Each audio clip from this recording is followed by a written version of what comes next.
ሰላም ለእናንተ ይሁን የተወደዳችሁ የግሎሪ ኦፍ ጋድ ቲቪ ተመልካቾች በያላችሁበት ስፍራና ቦታ የጌታችን ኢየሱስ ክርስቶስ ጸጋና ሰላም ይብዛላችሁ።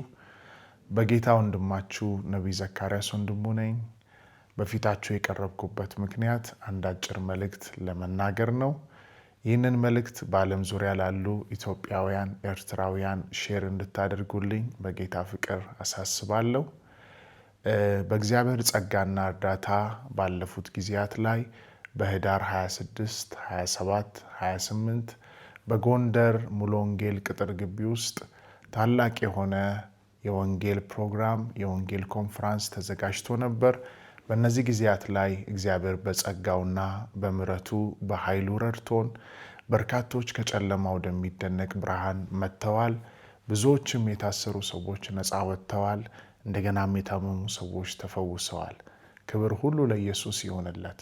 እግዚአብሔር በሰጠን ራእይና ምሪት መሰረት በሰሜን ኢትዮጵያ ላለፉት 6 ዓመታት በአላማጣ፣ በወሎ ደሴ፣ በባህር ዳር፣ በደብረ ማርቆስ አሁን ደግሞ በጎንደር ኮንፈረንሶችን አካሂደናል። ከዚህም በኋላ ባሉ ጊዜያት ላይ በርካቶች ከበሽታ፣ ከሐዘን፣ ከጨለማ፣ ከዲያብሎስ ስራ ነፃ ይወጡ ዘንድ ይህ ፕሮግራማችን ይቀጥላል። ክብር ለኢየሱስ ይሆንለት። በዚህ ፕሮግራም ላይ እንግዲህ ብዙዎች ነገሮችን ከፖለቲካ ጋርና ከሃይማኖት ጋር ለማገናኘት በብዙ አቅጣጫ አገልግሎቱን ወደማይሆን ነገር እየወሰዱ ሲያገናኙ ነበር። እንግዲህ ይህንን ቪዲዮ በዓለም ዙሪያ ሆናችሁ በተለያየ ሃይማኖት ውስጥ ሆናችሁ የምትከታተሉኝ ወንድሞቼና እህቶቼ አንድ መልእክት ለማስተላለፍ በእናንተ ፊት ቀርብ ያለው እኛ የምንሰብከው የምናገለግለው ጌታችን ኢየሱስ ክርስቶስ የሞተ በሶስተኛውም ቀን ከሙታን የተነሳ የሰው ልጆችን ከጨለማ ወደሚደነቅ ብርሃን የሚያመጣ ብቸኛ አዳኝና ለነፍስም ለስጋም ፈውስ የሆነ አምላክ ነው። ክብር ለኢየሱስ ይሁንለት። ልንሰብክ የመጣ ነው የክርስቶስን ወንጌል ነው። የሰበክነውም የክርስቶስን ወንጌል ነው። እስከ መጨረሻ የምንሰብከው የኢየሱስን ወንጌል ነው። ይህንን ወንጌል እስከ ሞታችን ቀን ድረስ ወይ ጌታ እስከሚመጣ ቀን ድረስ በሁሉ አቅጣጫ በሰሜን፣ በደቡብ፣ በምስራቅ፣ በምዕራብ በዓለም ዙሪያ ሁሉ እንሰብከዋለን። ጳውሎስ ሲናገር እንደዚህ አለ፣ እኛ ግን የተሰቀለውን ክርስቶስን እንሰብካለን። መዳን ያለው፣ ድነት ያለው፣ ፈውስ ያለው በተሰቀለው ክርስቶስ ውስጥ ነው።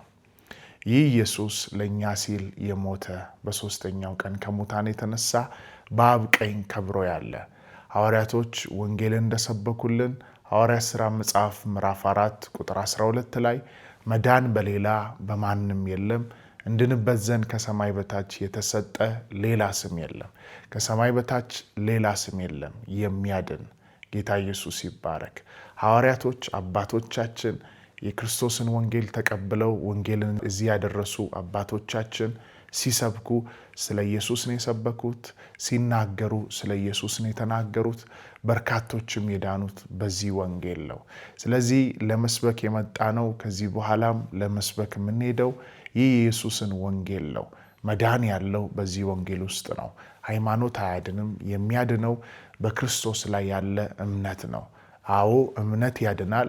የትኛው እምነት ነው የሚያድነው? ክርስቶስ ላይ የተደገፈ ክርስቶስ ላይ የተመሰረተ እምነት ያድናል። ክብር ለኢየሱስ ይሁንለት።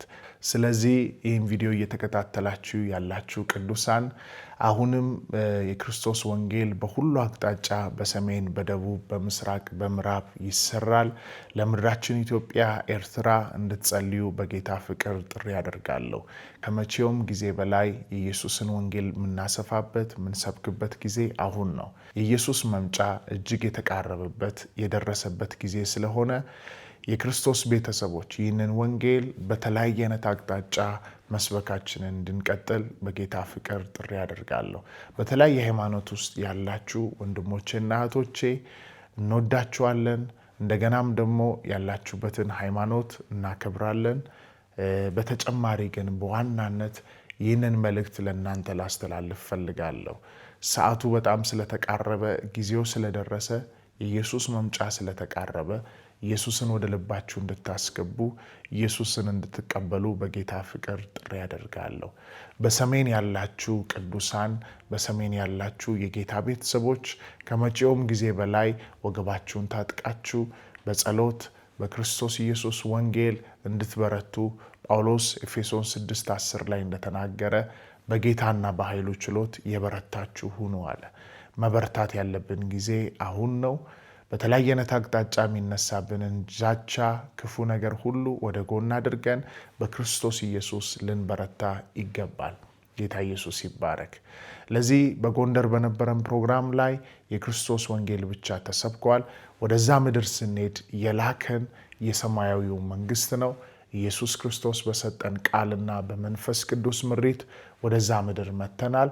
ሙሉ ወጪያችንን በሙሉ በራሳችን ሸፍነን ወደዛ ፕሮግራም መተን የኢየሱስን ወንጌል አገልግለን ተመልሰናል።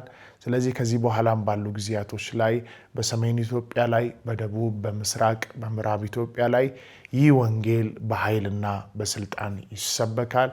የጌታ ቤተሰቦች ከዚህ በኋላም ባሉ በክርስቶስ ኢየሱስ ወንጌል ፕሮግራሞችና የወንጌል ስራዎች ላይ፣ የቤተ ክርስቲያን ተከላዎች ላይ የጌታን ስራ አብራችሁን እንድትሰሩ በጸሎታችሁ፣ በገንዘባችሁ፣ ባላችሁ እውቀት አብራችሁ እንድትቆሙ በጌታ ፍቅር ጥሪ ያደርጋለሁ። ሰዓቱ እጅግ ስለተቃረበ የኢየሱስ መምጫ እጅግ ስለደረሰ አብራችሁ በመቆም የክርስቶስን ወንጌል እንድታሰፉ በጌታ ፍቅር ጥሪ ያደርጋለሁ። ጌታ ኢየሱስ በነገር ሁሉ ዘመናችሁን ይባርክ። በተለያየ አይነት ምድር ዳርቻና ስፍራ ላይ ሆናችሁ እየተከታተላችሁ ያላችሁ ጌታ ኢየሱስ ይወዳችኋል። ኢየሱስ የነፍስም የስጋም ፈውስ ነው።